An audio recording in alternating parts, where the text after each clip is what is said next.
Bonjour, bonsoir, bonne nuit. Hein, on s'en tamponne les sœurs jumelles. Hein. Comme d'habitude, tout dépend de quand vous tomberez sur cette vidéo. Alors, troisième petite vidéo d'une série de 5 qui survole les 5C. La première était sur l'eau, la seconde sur le feu. Celle-ci sera sur les couvrants, celle qui suivra sur les cordages et la dernière sur les lames. Donc, on commence. Les couvrants. Le but des couvrants, vous protégez des éléments extérieurs. Hein. La pluie, le vent et le froid. On va commencer par des moyens luxueux, je dirais, on va dire dans l'idéal, hein, pour aller vers des moyens de plus en plus rustres, je dirais. Donc on commence alors dans l'idéal, hein, bien entendu dans l'idéal, la fameuse tente de camping, hein, voilà, hein, ça vous coupe de la pluie, ça vous coupe du vent, ça vous protège d'une partie du froid. Après, si vraiment il fait très froid, il va falloir accumuler un autre couvrant que vous utiliserez à l'intérieur. Bon là, elle est volumineuse, c'est une tente 4 personnes, donc c'est parce que moi j'ai des gosses. Mais bon, là on est vraiment dans l'idéal. Hein. Si vous avez une tente de camping, vous êtes refait, quoi. C'est vraiment l'idéal. Mais bon, on n'a pas toujours une tente de camping. Voilà, l'idéal, le top, la tente de camping. Hein. On ne parlera pas des marques, chacun se débrouille avec ses moyens, avec ses préférences. Donc la tente de camping, premièrement. Ensuite, toujours dans l'idéal, on reste dans l'idéal, le sac de couchage. Alors le sac de couchage, sur les sacs de couchage, il faut savoir une chose, c'est qu'il y a un indice de température dessus. Hein. J'espère que c'est cadré, je ne sais pas si vous verrez, celui-là il est prévu pour être de 15 à 5 degrés. Entre 5 et 15 degrés, hein, avec un confort entre 10 et 15 degrés. Plus le sac est prévu pour le grand froid, plus il va être volumineux. Parce que plus épais, plus dense, c'est un petit peu logique. Hein. C'est pareil, hein, les sacs de couchage, vous avez toutes les marques. Hein, vous avez un peu tous les prix, plus ou moins efficaces selon les marques, selon les prix, bien entendu. Donc le sac de couchage, on est dans l'idéal. Hein. Le sac de couchage grand froid, comme vous voyez, il est beaucoup plus gros. Hein. Celui-ci est prévu pour aller de 5 degrés jusqu'à moins 15 degrés. Bon, alors moins 15 degrés, ça commence à être pas mal. Mais après, bon, ça n'engage que moi de vous dire ça, mais si vous devez choisir un sac, prenez-en un grand froid. C'est vrai que c'est plus volumineux, ça pèse un peu plus lourd. Bon, après, c'est sûr que si c'est en plein été, si vous avez les moyens de vous en acheter deux, de prendre un mi-saison et un grand froid, c'est le meilleur. Mais disons que le grand froid, hein, vous n'êtes pas obligé de l'utiliser comme sac. Hein, vous l'ouvrez et vous l'utilisez juste comme une couverture, vous aurez beaucoup moins chaud à l'intérieur. Hein. Après, même méthode que quand on est dans son lit et qu'on a chaud, on sort le pied dessous la couette, la jambe, une fois que la régulation thermique s'est faite, on rentre la jambe, vous connaissez. Donc le sac grand froid, voilà, sac de couchage, encore dans les couvrants, on va dire, dans l'idéal. Hein, on est dans le luxe, hein, vous avez une tente, vous avez un sac de couchage, vous êtes refait, quoi. Hein, vous êtes au camping 3 étoiles, hein, on va dire. Hein. Donc voilà, pour les sacs de couchage. Maintenant, on va descendre vers des choses un peu plus rustres, on va dire. La bâche.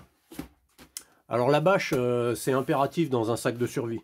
Hein, avec la bâche, on peut se faire une tente, hein, on peut se bricoler une tente de camping, l'utiliser comme tarpe pour se protéger de la pluie, ça coupe le vent. Essayez d'en trouver avec des œillets sur tout le tour. Vous voyez, ces espèces de petits perçages là, c'est plus facile pour faire vos arrimages avec la corde, plutôt que de faire ces poupées là, dégueu là, où on fracasse la bâche, parce qu'aujourd'hui c'est devenu de plus en plus compliqué de trouver des bâches de bonne qualité. Hein, il y a beaucoup de merde sur le marché, hein, ou alors il faut mettre un prix monstre dedans.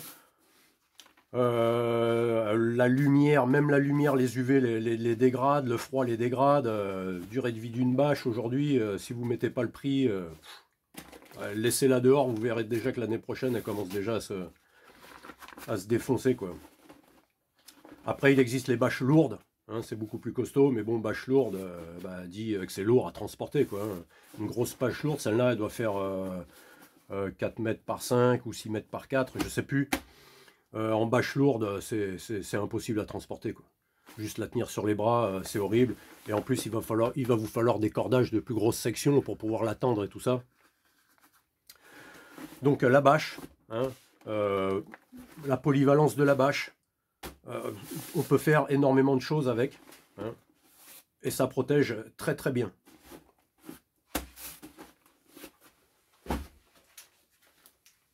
Ensuite on descend, hein.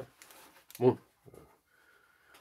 comme j'ai dit, on va pas parler d'habits, on va pas parler de bottes, on va pas parler de chapeau, on va pas parler de tout ça, mais on va quand même aborder le poncho.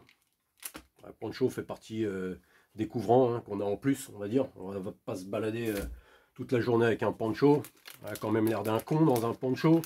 Mais bon, alors vous avez ces petits modèles de poncho, hein, petits modèles qu'on met dans les petits sacs d'urgence, hein, c'est l'épaisseur un petit peu des couvertures de survie.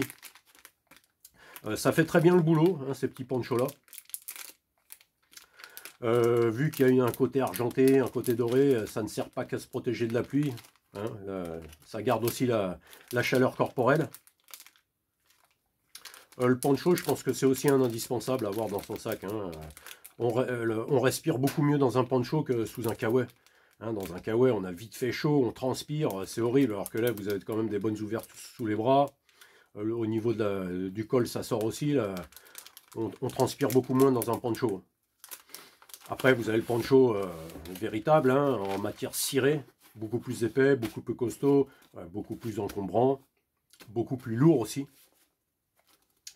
Mais le poncho vous protège du vent, vous protège de la pluie. Hein, je répète, hein, quand on est protégé du vent, on est aussi protégé d'une partie du froid. Dans le vent, la température baisse. La simple couverture de survie, hein, qui peut vous servir à faire un petit abri pour vous protéger de la pluie. Vous pouvez vous couvrir les épaules avec, les jambes, en mettre une par terre si le sol est gelé pour les remonter de froid par le sol. Ça prend pas de place, hein, c'est bien connu. C'est plutôt efficace pour la protection au froid, mais bon, rien ne vaut un sac. Après, ça existe aussi en sac, en espèce de sac de couchage de survie. Là, j'en ai un, mais il est un peu plus lourd, hein, en matière plus épaisse.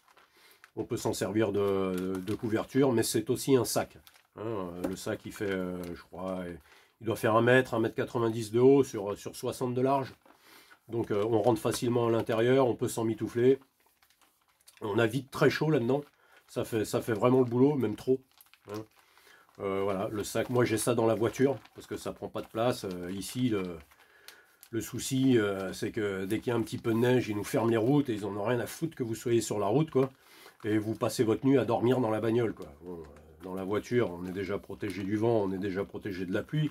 Mais voilà, quand il neige dehors, il fait plutôt très froid. Quand il ne nous reste plus beaucoup de gasoil dans la voiture, il ne s'agit pas de faire tourner le moteur toute la nuit. Et de se retrouver en carafe de gasoil le lendemain matin quand ça se débloque. Donc moi j'ai ça dans la voiture, hein, j'en ai plusieurs, ça prend pas de place, c'est glissé dans le fond de la boîte à gants. Après, si vous avez de la place dans la voiture, l'idéal c'est d'avoir des duvets. Après on peut pas mettre, si vous êtes 4 ou 5 à la maison, vous pouvez pas mettre 4 ou 5 duvets dans la voiture, hein, d'avoir une camionnette et d'avoir de la place. Donc j'ai quand même un duvet dans la voiture au cas où. Mais ça, voilà, ça prend pas de place. Hein. Si vous êtes 4, tac, empilé, ça prend vraiment pas de place et ça fait le boulot, quoi. On va descendre dans un moyen encore plus rustre, hein, je vais dire, dont on ne parle jamais, ou quasiment pas. Voilà, ça va vous faire rire, hein, mais le sac poubelle. Le sac poubelle, c'est un excellent couvrant. Hein. Vous pouvez vous en servir pour vous faire un abri pour la pluie. Vous pouvez vous en servir en découpant un trou pour la tête et pour les bras. Vous aurez même encore plus l'air d'un con que dans les autres ponchos, mais ça fait vraiment ça fera le boulot. Ça va vous protéger de la pluie, ça va vous protéger du vent. Et une partie de la chaleur corporelle restera à l'intérieur. Hein. Essayez chez vous. Hein. Bon là, vous voyez, c'est 240 litres. Hein. C'est prévu pour les conteneurs qu'on met sur le bord de la route, que les camions viennent ramasser.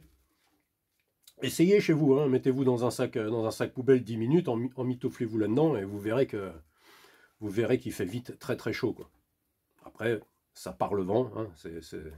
C'est complètement à l'abri du vent, quoi. Après, c'est sûr que s'il fait -10 dehors... Ce sera peut-être autre chose, mais voilà, le sac poubelle fait son boulot. Hein. Ça coûte pas bien cher, un rouleau de sac poubelle. En plus, il y en a 5, donc si vous avez des potes, bah, vous vous faites 5 panchos et vous avez l'air de 5 cons là-dedans. Mais bon, voilà, le sac poubelle. Il fallait que je le présente parce que voilà, ça peut faire partie du kit de survie du pauvre. Hein. Ça fera très très bien le boulot. Une dernière petite chose, hein. La couverture en laine de nos grands-mères. Alors la couverture en laine, que dire sur la couverture en laine? Bon, ça devient aujourd'hui difficile de trouver du 100% pure laine. Ça peut coûter cher, hein, selon le grammage, l'épaisseur, les dimensions de la couverture. Mais il faut savoir une chose, c'est que la pure laine, même mouillée, la régulation thermique se fait. Voilà, elle peut être mouillée, avoir pris la pluie, vous le mettez sur vos épaules, votre corps va réguler. C'est spécifique à la laine. Voilà, si vous faites ça avec du polaire ou du truc comme ça, vous êtes foutu. Hein, c'est mort, quoi. Vous voyez bien, les animaux laineux, les moutons par exemple, quand ils sont sous des averses, vous pensez bien que leur toison, elle se gave de flotte. Hein. Et pourtant, et même en plein vent, bah, ils sont pas en hypothermie les moutons, hein. Ils se sentent même plutôt bien alors qu'ils sont tout mouillés. Il y aura une explication scientifique derrière que je ne pourrais pas vous expliquer. Mais la laine, hein, ancien moyen, utilisé par les soldats, hein, dans le package des soldats, s'ils leur mettent une petite couverture en laine, c'est pas pour rien. C'est parce que, justement, si elle est un peu mouillée, après c'est sûr que si vous la trempez complètement dans l'eau, vous la foutez dessus, peut-être que ce ne sera pas aussi efficace. Mais on va dire, une fois que vous l'avez bien essorée, et qu'elle n'est pas dégoulinante d'eau, pour pas que vous en ayez partout sur vous, la régulation thermique continuera sous la laine. Bon, après, il y a plein de gens qui n'aiment pas parce que la laine, ça pique. Bon, après, il y a des laines traitées qui ne piquent pas. Hein. Quand on l'a autour du cou, c'est vrai que ça picote un peu la laine. Mais on est bien sous une couverture en laine, on se sent bien, on a vite chaud. C'est une sensation agréable, on va dire. Bon, bah voilà pour les couvrants. Hein. Il y en a plein d'autres couvrants. J'ai sélectionné les plus répandus, hein, parmi des choses qui pour moi sont efficaces, vraiment efficaces, quoi, à tous les prix. Hein. Alors, bien sûr, la tente de camping, le duvet, on est dans le haut de gamme. Hein. Après, une bâche et des sacs de survie et un poncho, ça fait aussi très bien le boulot. Donc voilà pour cette vidéo qui traitait des couvrants. J'espère que ça vous aura inspiré. Si vous avez des choses à dire, des remarques, des critiques ou quoi que ce soit, vous mettez ça dans les commentaires. Si ça vous a plu, vous mettez un petit like. Et si ça vous a pas plu, bah, comme d'habitude, hein, vous connaissez la musique, vous n'en mettez pas. Voilà. Bon bah, à ciao.